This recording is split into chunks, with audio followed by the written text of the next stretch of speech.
sponsored by 666bet.com. Kugan Cassius for Eiffel TV in association with Macklin's Gym Marbar and 666 We're on the road again.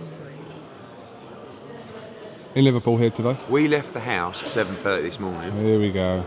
We arrived at 12:15. We did stop at the service station. We're in the car for 4.5 hours. You slept for 4 hours of the 4.5. Can I just break it down for you? Well, what, break down the sleeps? No, can I just explain something to you, right? I've been travelling in your Matchroom vehicles for the last 3 years. I do it every time. You're sleeping more now than you've ever slept That's because before. I'm sleeping late at night. You have narcolepsy. No, it's not that. You do. What time did you go to bed?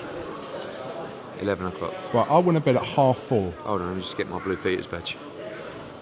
There you go. Well, I'm just making a statement. I went to bed at 3:30. Why are you going to bed at 4:30? Because I had stuff to do. You have narcolepsy. I was actually having a conversation with you, and then it went quiet, and I turned around and you were giving it the old. Oh. Anyway. In Liverpool here. Have a great turnout. I like it, it's good, isn't it? Nice little old school nightclub, I think. It is. Is it a nightclub? I think so, yeah. And a theatre. Tony Bellew made a bandana. Spelled it wrong, first of all. Yeah. Yeah.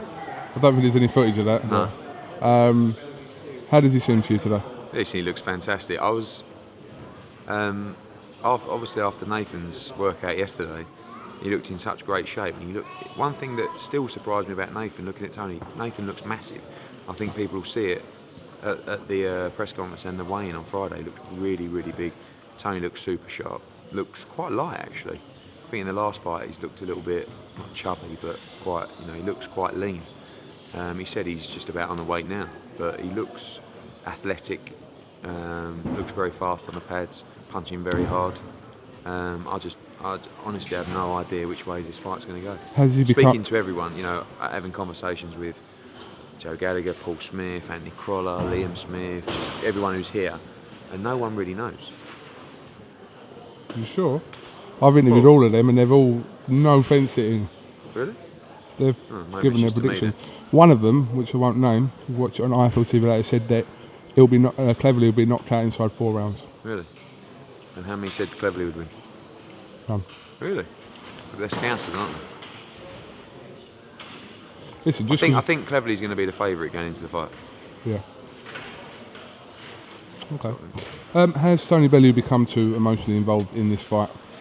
Good question. He's very touchy. I mean, we've got the issue now of the ring walks, which is always great, as a promoter of both fighters.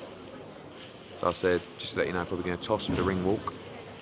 I'm the home fighter. I said, look, Tony, you're both with Matchroom.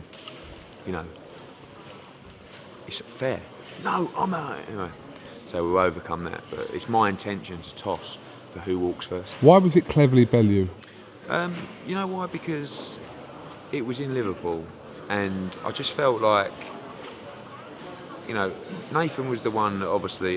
Don't get me wrong, Tony would have gone to Cardiff if it meant the fight happening and if it meant the money was right. He would have gone to Cardiff, but the opportunity come to Liverpool. I just felt it was fair that it should be Cleverly Bellew rather than Bellew Cleverly. You can't, have it in Liverpool and also have your name first. And let's be honest, name first on the poster. Who gives a monkeys? But to fighters, and when you get egos involved, and when there's this hate, they do care, and it's difficult. It's difficult to manage. You've got to be honest with you. Do you remember in Germany when Barker fought Stern? Do you remember all the posters? With Stern Barker. Yeah, I know it's Barker because they're there, but care less. But this is different characters you're dealing with. For this one, I just thought, look, when I sat down and talked to Nathan, it was like, look, we're going to do it in Liverpool. He's like, okay, so that I believe you can't have it all your own way. Don't forget they're both my fighters. If they weren't, Tony would be walking second. He would probably be coming out on a horse and cart. Everything. But we've got to be fair. Fair's fair, and they're both my fighters, both my clients. So I believe that the tossing of a coin at the press conference is the right thing to do. Does either fighter seem overconfident to you? No. They're both confident. They both talk a great game, but I just think that it's one of them fights where I don't think anyone knows, and I think deep down maybe they don't either.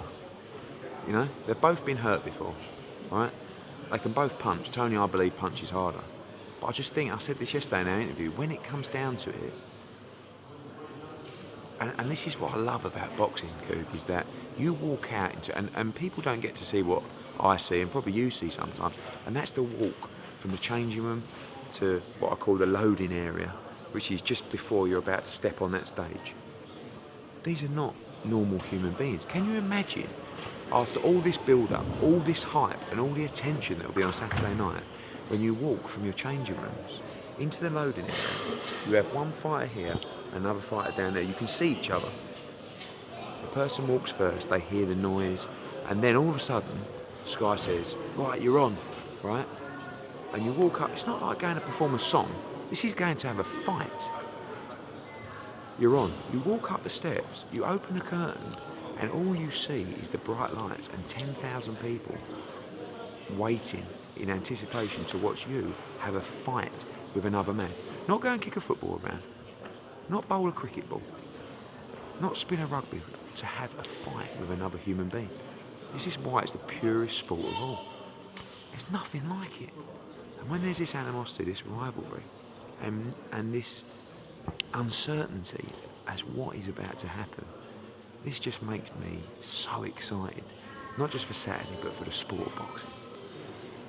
Look at you, you're getting excited. No, but do you know what I mean? That's how excited I am, you know? You know what? You just sold that to me. No, but You don't need to say it to me, but that's the truth. You know, you've got to imagine what this fight means to each one of them. You know, when you've built this up, when there's been the hype, losing, it's not about a world title. This means Tony Bellew would rather beat Nathan Cleverly on Saturday than win a world title. This is something much deeper. This is something much more personal. And that's why I'm so excited about it, because when the bell goes, what happens? You just lose your rag, and you just think, you know what? And I honestly think that's the way the fight's going to go.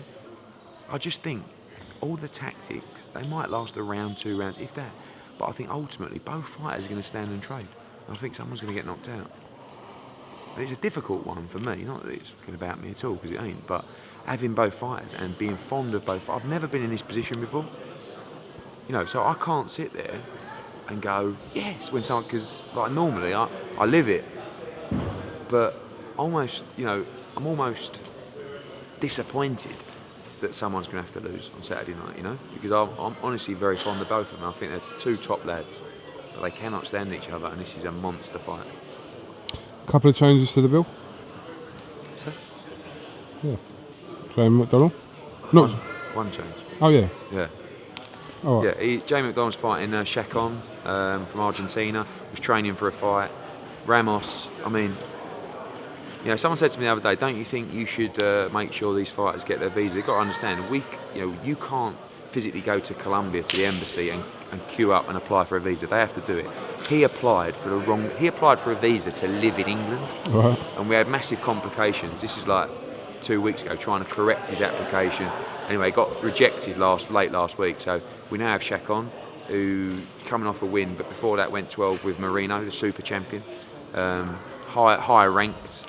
I think I know BoxRec, some use it when it's relevant to them, and probably I'm someone who's guilty of that. I think he's 50th in BoxRec, and the other guy was like 100. I think it's a better fight. So that's that.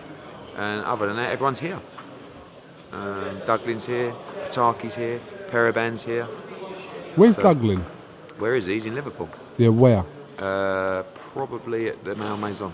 If you want to go and you're in the Malmaison. I mean, people have got to understand as well, Coop. Not only do I drive you and transport you all over the country, you've now got sponsors coming out your ear holes, right? So I heard you on the phone to my PA yesterday. Karen, where am I staying in Liverpool? Oh, the Malmaison. I mean, like, this is like a couple of £100 a night in the Malmaison. You're there Tuesday, Wednesday, Thursday, Friday, Saturday, 5 nights. But you know man's working, innit? You know that. Yeah, but you're getting paid by other people now. Yeah, I'm still paying. Anyway, as long as you're happy. I'm happy. But I'm going to be here all week, and I'm going to be doing what I do best. You're going to be hyping it. I want to hype The hype's it. going off the I scale. want to hype every fight. Good. Callum Smith also performed his media workout in a huge fight against Nicolas SJEKLOCA, and despite what some people say that, oh, Callum will win that fight easy, it's not going to be an easy fight, is it? Mate, this is a really, really tough fight. Callum's had 14 fights. He's never been in a 12-rounder. This is a 12-round fight against a guy who is tough. He has ability. He's not a journeyman. This guy's coming to try and get a shot at the WBC world title. Oh, he lost to Beaker.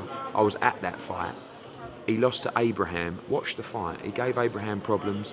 Listen, he's beaten a prime Corey Givor. He's beaten a Hadilla Mohammadi, who's ranked 10 in the WBC, and he's about to win the European title. He's beat those guys. This is a top fight, and I'm worried about this fight for Callum Smith. You know, of course, we all hype, and maybe he's a victim of the hype, in that people think, he's on another level to this guy. He's not. This is his toughest fight by a mile. What is Callum Smith's toughest fight been to date? Mendy, Webb. Mendy and Webb. I mean, Biose. Biose. Callum, SJEKLOCA would stop all them guys. Biose, you know, he's durable, but he'd certainly beat Biose. This is a massive step up for Callum. I'll tell you what, he is going to be a fantastic fighter. I watched him on the pads today. Now, this geezer came up to me and said, "I love you, Callum." He said, "You're like a super middleweight Klitschko." I like that. He's 6'4". He's an absolute machine at 168 pounds. And he's in a brilliant fight on Saturday night, a brilliant fight. Okay, tomorrow's the undercard press conferences. How's it going to work? So I think we're looking at doing 3 different press conferences tomorrow. I think we're doing McDonnell and Quigg in their world title fights. Then we're doing Joshua and DeGale, 2 MBEs, 2 Olympic gold medalists. And then we're doing Groves and Callum. That's nice. So like that. It's going to be good fun. And then Thursday, of course, Bellew Cleverly Wayne. But even better, Friday. Weigh-in, Thursday. Friday weigh-in. So Thursday presser. And then Friday, the big weigh-in down at St George's Hall, open to the public, fan zone, come down. Loads of our lads going to be there. And come meet the fighters and get involved in the buzz. Right, no problem. Right, well listen, safe trip back to Essex. I've got to go and see Michelle Phelps now. Okay. She's got the that I did your interview before hers. That's standard in this country, you let her know. But she don't look like she's in no rush. Film her. What are you saying about me? So You'll have to watch it. You'll have to watch the video later on. I didn't think you were like that, to be honest with you. But